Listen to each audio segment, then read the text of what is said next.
안녕하세요. 광고 퍼포먼스 2팀 이혜진입니다.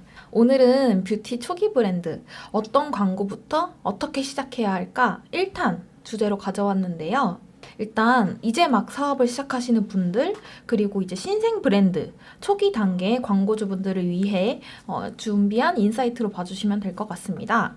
관련 내용은 제가 최근 실제 뷰티 업종 초기 신생 브랜드의 광고를 처음부터 이제 함께 하면서 광고주분들의 이제 실제 의견과 뷰티 업종 내부 담당자분들께서 저한테 전달 주셨던 미팅 때 이제 실제로 말씀 주신 내용들을 바탕으로 이제 작성을 해보았는데요.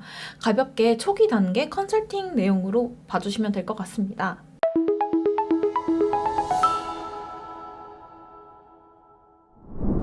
업종을 막론하고 사업 초기라면 여러 가지 제한적인 상황들이 많은 게 이제 현실인데요. 이런 상황들 때문에 다양하게 퍼포먼스를 내기 어려운 것이 사실이긴 합니다. 하지만 제한적인 예산과 이런 상황들을 속에서도 이것을 돌파해서 이제 퍼포먼스를 내야 하는 것이 저희 마케터의 이제 임무이자 역할이라고 생각이 드는데요. 앞서 말씀드린 이제 신생 브랜드의 고충은 다음과 같습니다.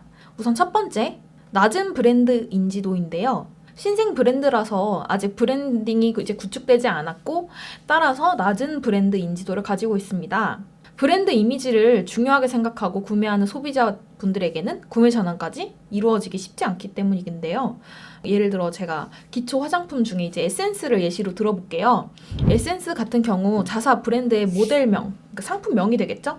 상품에 무슨 에센스라고 검색하는 경우도 있지만 사실 뷰티 업종 같은 경우는 브랜드를 생각보다 많이들 이제 고려를 하시기 때문에 어떤 무슨 브랜드 에센스 이런 키워드 브랜드 플러스 상품명의 키워드로 유입이 되는 경우가 많아서요. 이런 브랜딩 또한 무시할 수 없다는 점 말씀드리고 싶습니다. 두 번째로는 제한적인 예산인데요. 앞서 말씀드렸던 것처럼 자본이 넉넉하지 않기에 예산이 다소 제한적일 수밖에 없습니다. 광고비에 사용할 수 있는 가용 비용이, 그러니까 사용할 수 있는 그 예산 범위가 적기 때문에 이런 적은 예산 안에서도 퍼포먼스를 최대한 하는 전략이 필요합니다. 따라서 좀 리스크가 높은 전략보다도 최대한 안정적으로 가져갈 수 있고 그 안에서 효율을 내는 전략이 필요할 수 있겠습니다. 세 번째로는 코어 타겟과 데이터 확보의 어려움입니다. 신생 브랜드의 경우 이전에 광고를 집행하셨던 이력이 없는 경우라면 더더욱 자사 제품의 코어 타겟이 누구인지, 어떤 제품이 어떤 타겟에게 적합한지 등등 이렇게 어떤 매체가 자사 브랜드에 적합한지 이런 매체에 따른 타겟, 매체, 적당한 예산 등등 아직 내부 데이터가 확립되지 않아서 이런 어려움도 가지고 계십니다. 따라서 저는 앞서 말씀드린 세 가지에 대해서 전략을 제시하려고 하는데요. 첫 번째로는 다양한 컨텐츠 배포입니다. 뷰티 업종의 경우 구매 전 다른 소비자의 후기를 보고 구매하는 경우가 많이 있습니다. 저 또한 구매하기 전에 다른 소비자는 어떻게 느꼈는지 해당 상품에 대해서 관련 후기도 많이 참고해서 구매까지 이루어지는 경우가 많은데요. 왜냐하면 사실 사람마다 피부 타입이 다르고 건성인지 지성인지 복합성인지 등등. 두 번째, 색조 같은 경우는 요즘 퍼스널 컬러도 많이들 보시죠. 이런 색조 같은 경우도 퍼스널 컬러나 다양하게 이제 구매 작용이 일어날 수 있기 때문에 다른 사람의 후기가 구매까지 많은 영향을 주는 업종이기 때문입니다. 따라서 신생 브랜드이기 때문에 검색해도 다른 소비자의 후기를 찾아보기 힘들다면 바로 이탈될 수 있기 때문에 저는 컨텐츠 배포를 초반에는 좀 제한을 드리고 싶어요. 만약에 소비자가 검색했을 때 아무런 후기성 관련 글이 없다면 과연 구매로 이루어질 수 있을까 싶긴 한데요. 일단 컨텐츠 배포라고 하면 체험단, 기자단, 카페 등 다양하게 집행이 가능하고요.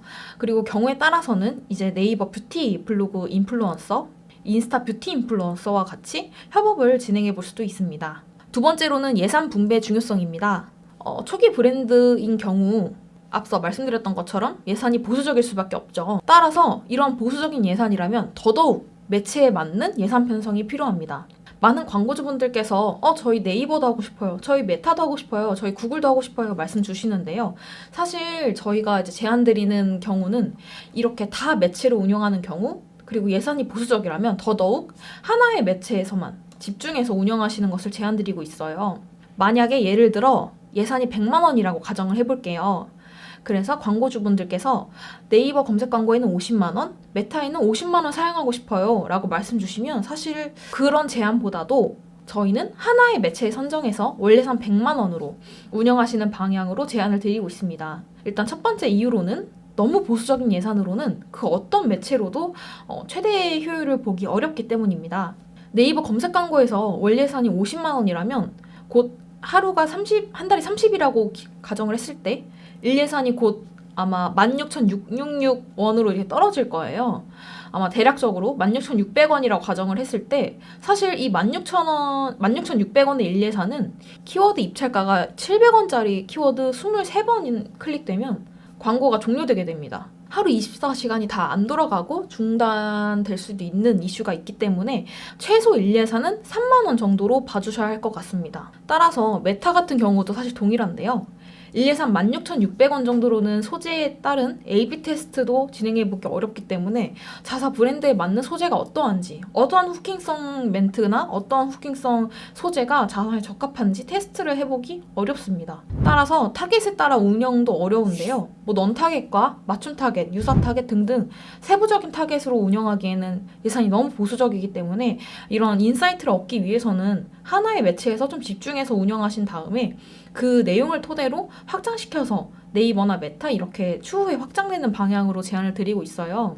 따라서 매체 하나당 최소 일 예산은 3만 원 정도로 운영해 주시는 것을 제안드리고 있습니다. 세 번째로 제품별 코어 타겟의 확보입니다. 만약에 신생 브랜드라 이전에 광고를 운영하셨던 이력이 없으면 우선 광고 집행 초반에는 넌타겟으로 한번 운영을 해보시는 것을 추천드려요.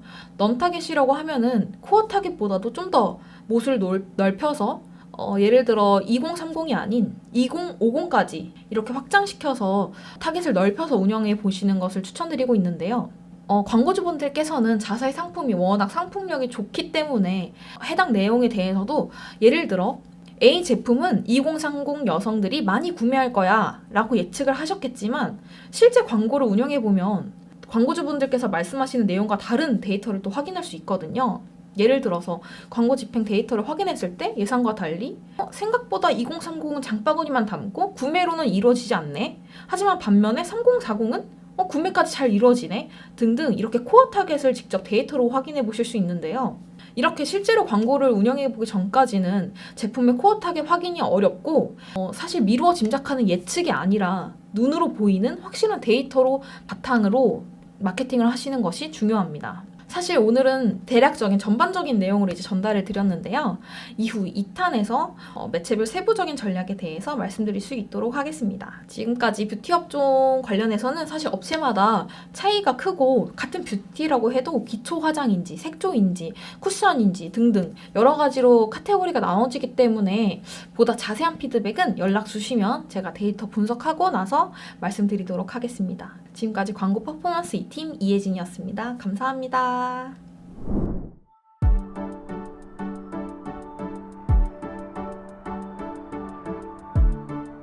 구독과 좋아요는 컨텐츠 제작에 힘이 됩니다.